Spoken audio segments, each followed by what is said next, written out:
आज अर्णव गोस्वामी जैसे पत्रकार ने अपने चैनल पर एक डिबेट के माध्यम से कांग्रेस अध्यक्षा हम सब की नेता श्रीमती सोनिया गांधी जी के बारे में बहुत ही ओछी हरकत करके ओछे शब्दों का इस्तेमाल किया है।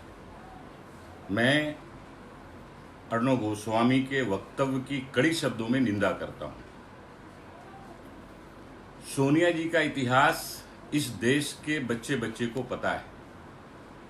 सोनिया जी ने अपने पूरे जीवन में सत्ता की कुर्सी को लात मारकर सिर्फ इस देश की एकता और अखंडता, भाईचारगी और सांप्रदायिकता के खिलाफ और देश की तरक्की के आगे ले जाने के लिए हमेशा पूरे जीवन भर उन्होंने काम किया है। ये देश उसका गवाह रहा है। मां जैसी सास श्रीमती इंदिरा गांधी को सोनिया जी ने खोया है। एक अच्छा पति जिसने इस देश को 21वीं सदी में ले जाने का सपना देखा था और उसको पूरा किया था, राजीव गांधी जी को उन्होंने खोया है।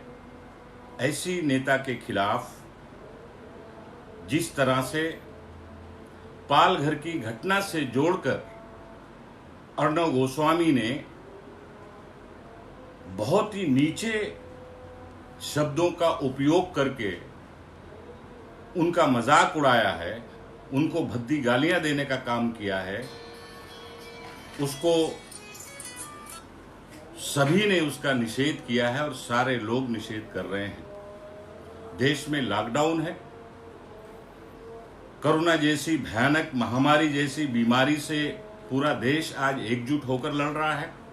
कांग्रेस पार्टी भारत सरकार को, राज्यों की सरकार को पूरी तरह से मदद कर रही है और उसके बावजूद इस तरह की पत्रकारिता, सांप्रदायिकता परोसने का काम जिस तरह से अर्णव गोस्वामी का चैनल और अर्णव गोस्वामी जैसे पत्रकार अपने स्वार्थ के लिए जेबी पत्रकारिता जिसे कही जाती है, उसको जिस तरह से सांप्रदायिकता के तौर पर परोस रहे हैं, उसकी कड़ी शब्दों में निंदा होनी चाहिए।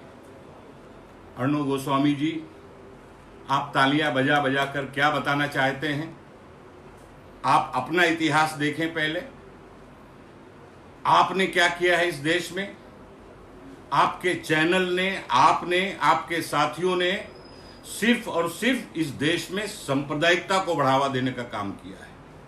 हर विषय को सांप्रदायिकता से जोड़कर देखने का काम किया है और दिखाने का काम किया है। देश विरोधी वक्तव्य देकर आप क्या साबित करना चाहते हैं इस देश में? किस तरह की पत्रकारिता करना चाहते हैं? एक महिला नेता पर मैं महिला आयोग से भी कहना चाहता हूं कि इस पे महिला आयोग ने संज्ञान लेना चाहिए और इस पे कड़ी कार्रवाई करने की आवश्यकता है।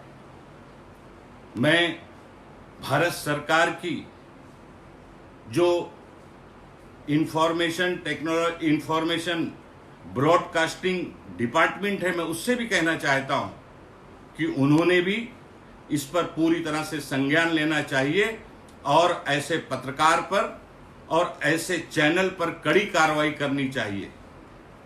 पत्रकारिता होनी चाहिए। पत्रकारिता और पत्रकार इस देश का एक आधार स्तंभ जरूर है, लेकिन इस तरह की पत्रकारिता करने की, इस तरह से भाषा का प्रयोग करने की इजाजत ये देश और इस देश का कानून और संविधान कभी किसी पत्रकार और चैनल और पत्रकार को नहीं देता।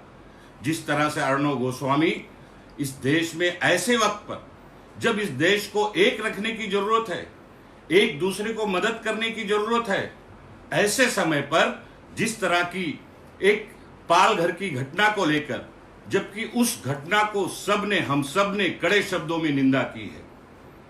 महाराष्ट्र की सरकार ने कठोर कार्रवाई की है, सैकड़ों लोगों को गिरफ्तार करके जेल में डालने का काम किया है। उसके बावजूद जिस तरह से चैनल अपनी टीआरपी बढ़ाने के लिए इस तरह से मुंबई की जबान में एक बाकड़ा लगाकर बैठ जाते हैं। 4 लोगों को बुला लिया जाता है और कांग्रेस के नेताओं को गाली देने का काम किया जाता है। उनको अपमानित करने का जो काम अर्णव गोस्वामी जैसे पत्रकार और उनके चैनल कर रहे हैं, इसकी कठोर शब्दों में निंदा जितनी की जाए उतनी कम है। मैं महाराष्ट्र की सरकार से मांग करता हूं, भारत सरकार के गृह विभाग से मांग करता हूं, मैं ब्रॉडकास्टिंग डिपार्टमेंट के सभी उच्च अधिकारियों से मांग करता हूं कि इसकी पूरी जांच करके ताबड़तोड़ कठोर कार्रवाई होनी चाहिए।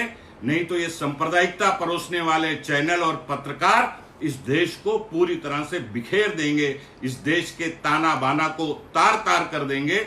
ये मैं आज अपील करता हूं भारत सरकार के संबंधित विभागों से और महाराष्ट्र की सरकार से, महाराष्ट्र के गृह विभाग से और महाराष्ट्र के मुख्यमंत्री से कि ये इसके ऊपर फौरन कदम उठाएं और ऐसे लोगों पर कड़ी कार्रवाई करें, ताकि ऐसे माहौल में जब देश एकजुटता के साथ कोरोना जैसी बीमारी का मुकाबला कर रहा है, लॉकडाउन में लोग गरीब मजदूर अपने घरों में रहकर एक दूसरे को मदद करने का काम कर रहे हैं और इस बीमारी से लड़ने का काम कर रहे हैं, ऐसे मौके पर इस तरह की हरकत कतई बर्दाश्त नहीं की जा सकती। इसको फौरन रोका जाना चाहिए और ऐसे लोगों पर कार्रवाई करनी चाहिए। धन्यवाद। जय हिंद। मीम न्यूज वेब ताज़ा तरीन खबरों के लिए सब्सक्राइब करें हमारा चैनल।